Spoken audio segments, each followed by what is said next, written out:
She's holding it with her paw. She's like, no, this goes here now. Don't be a bitch, baby.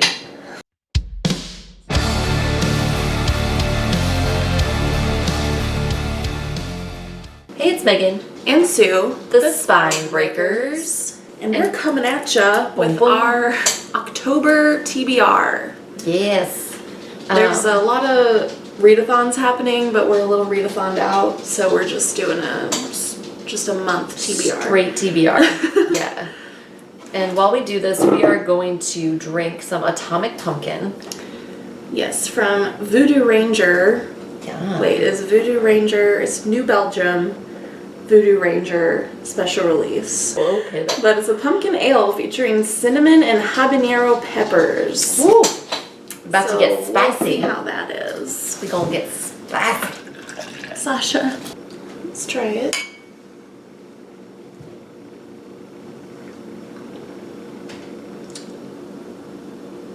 I like it. It's a slow burn. The pepper doesn't hit you until like after you've swallowed. And it's like And then cinnamon. you can feel the heat. Pepper. Yeah. Yeah, but I like it. It's good. It's really It good. doesn't give me heartburn. Oh, yeah. Welcome to life after 30, y'all. So would you like to go first or second, I will lady? dive right in, my lady. So I have a couple of just like silly, spooky reads because I need something kind of fun. So the first of those is Body Mortgage by Richard Engling. A gritty thriller in a nightmare America where human parts are worth more than the whole. So Sounds like Repo. that's what I thought when I was reading the description. Totally does. But it takes place in Chicago, 1999, which is the future from when this book was written. And so... It's like when I was reading 2001: A Space Odyssey, I'm like, oh no. they had such high hopes. Yeah, I'm nowhere close to there. Yeah, this was written in 1989, so it was the near future, I suppose. But yeah, so it's basically just about where people can mortgage their own bodies to organ transplant companies, but if they can't pay it off, then the companies come and collect, which I think is That exactly sounds exactly Repo. like Repo. Yeah. So this is about a PI who takes on a client whose body is marked for foreclosure. Ooh. Wow, wow. So this should be pretty fun, I think. My first one is Anno Dracula by Kim Newman. Yeah. And this is set in 1888, so it's historical fiction, I Oh. guess. But it's about, I think it's about like Vlad the Impaler, but he's an actual vampire in this, I believe. And it's kind of like the rise of the vampires in this age. Let me see. Oh, and it also involves Jack the Ripper, I guess. Damn. So, I don't know. A little bit of everything sprinkled in there. Cool. Also, I'm still kind of like half-assed trying to do the Read Harder challenge. Because I noticed that I had done a lot of them without even really trying. Nice. So I've finished, I think, over half of them. And this could count for an alternate history novel, which is one of the challenges. That's cool. So I thought, hey, why not? So we'll see how this goes. Sounds like a good time to me. Yeah. Speaking of a good time, I bought this pretty much, the cover caught my eye, and then It's a pretty great cover. actually thought it sounded pretty cool, but it is Skin of the Soul, which is edited by Lisa Tuttle, and this is a collection of short horror stories by women, which just take a nice look at that beautiful, I've shown this book before, but I can't get over it. Look at that beautiful cat lady. With the hands. Look at the hands. The hands. Specifically. Right down her. So, yeah, I mean, I don't Kind of know. looks like Kira. Oh, like, ooh.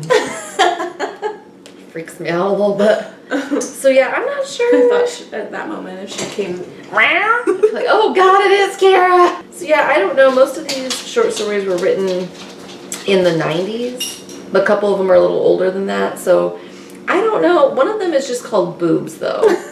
So like, I don't know. I can't wait to hear your thoughts on boobs. I can't wait to discuss boobs.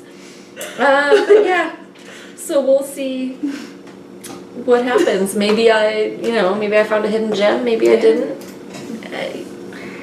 How can you go wrong? Next I picked a spooky nonfiction Ooh. that I just should have read by now, really. I loved that book. Yeah. But it's From Here to Eternity, Traveling the World to Find the Good Death by Caitlin Doty. And I went and saw her here when she did her tour for this book, and she signed mine. Ooh. Yeah, and it's just she traveled around the world and learned about other people, cultures, death rituals. And so that's what this book is about, and I think that will be really interesting. I loved it. I really love that book. So I thought it was cool. I think she's written 2 since that one. She just had one published called Will My Cat Eat My Eyeballs? Will My Cat Eat My Eyeballs? I thought that was the only one. Oh, maybe I'm wrong. I thought there was one in between that one and Will My Cat Eat My Eyeballs, but I might be incorrectamundo on that one. So the next book is on both of our TBRs for October. And we did that by accident. We totally did. We did not plan this. But it's The Picture of Dorian Gray by Oscar Wilde. This is a classic that I thought would be cool to read, and it's supposed to be kind of spooky. So, spooky. Yeah. But yeah, so this is about a man who has a portrait painted of himself, and he doesn't want to get old. So he wishes that the portrait would age instead of him. Next, I have a collection of short stories by Shirley Jackson. So this has The Lottery in it, but it also has... Are you kidding me right now? Hey, ma'am. Use your words, you tantrum thrower, Jesus. So I have this collection of short stories by Shirley Jackson. It has The Lottery in it, which I have read, but I have not read any of the other short stories in here. So I really like the way that Shirley Jackson writes, because she's very atmospheric and it's subtly creepy. I feel like you don't necessarily notice until you're in it, and then you're like, whoa, that was really creepy. Alright, so my next one, I feel like this is probably a boring TBR for me, because I'm pretty sure all of these have been on other TBRs of mine in the past, and I didn't get to them. But I have The Midwich Cuckoos by John Wyndham, and this is... Huh? That's just fun to say. What, The Midwich Cuckoos? Yeah. This is set in this village, and this phenomenon happens. I'm kind of going off the movie on the description here, so I hope it's the same. But basically, I think everyone blacks out and then wakes up, and all the women of childbearing age are pregnant. Wow. And give birth to these creepy children. Ah. And I've seen the movie. The movie is called The Village of the Damned. Okay. I've seen the 90s version of the movie anyway. I haven't seen the original from the 60s or whatever.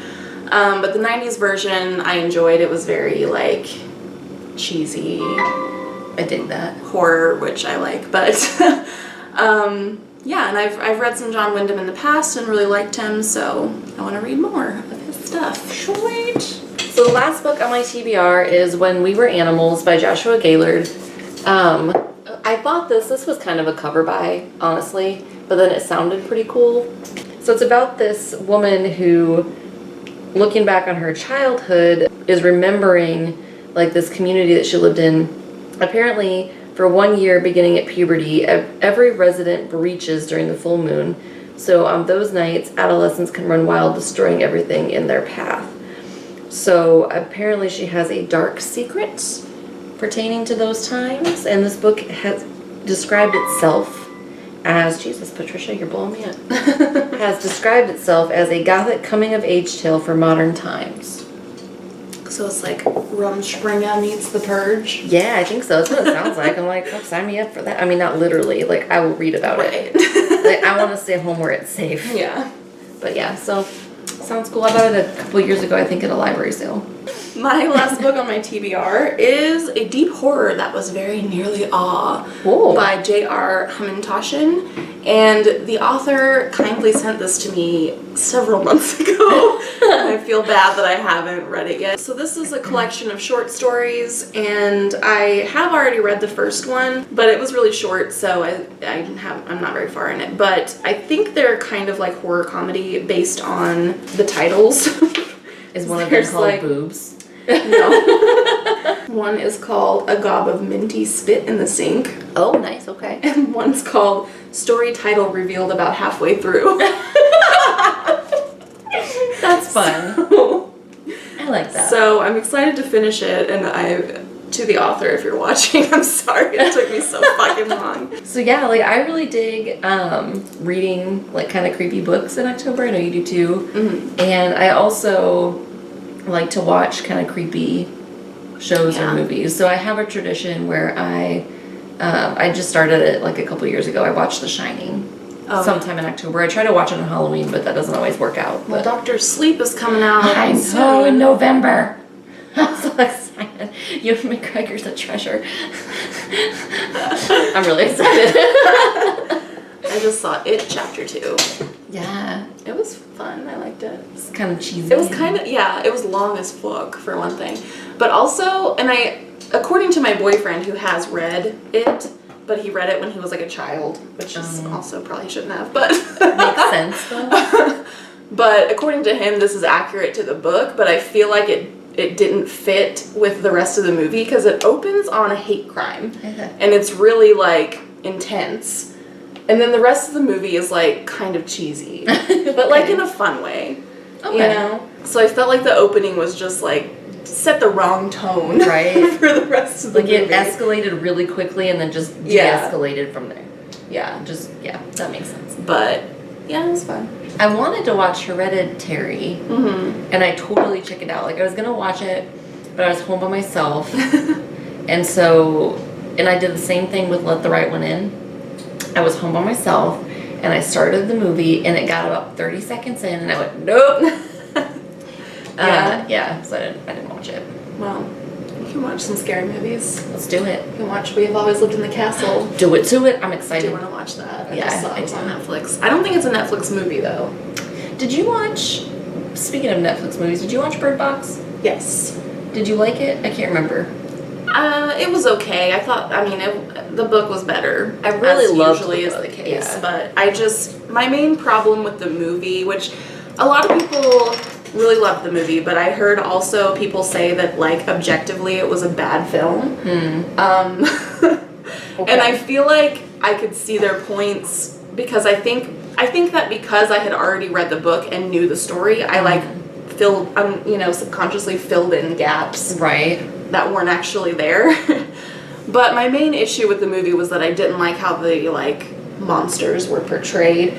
But I also understand why they kind of had to do it that way because how else are you going? Medium, how else are you going to portray invisible creatures? Right. Yeah, so Spooktober, super excited. Spooktober.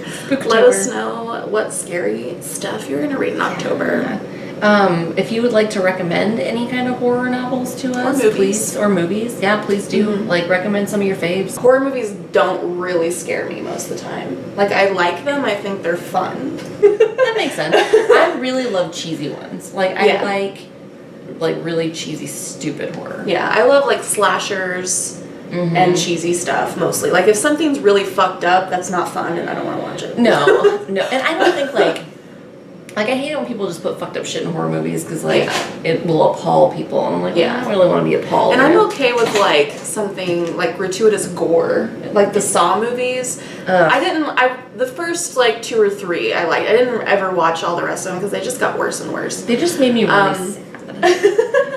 I really liked the first Saw movie though when I watched it. No, it made me like really sad about humanity. Like, I'm way too sensitive, y'all. Like, I was watching it and I was like, man, it's so fucked up that like humans can do shit like that to each other. Like, it's a fake movie. We're just all in this together. That's how I feel when I watch true crime or read true crime. Yeah, that's how I feel. But like horror, fictional horror doesn't. And I was just thinking like, but like actual stuff, I'm like, God, humans are the worst. Like torture, anything torture, I can't. Yeah, because I'm like, I get that. Yeah, no, humans are so cruel. I'm just sensitive. I'm sensitive, y'all.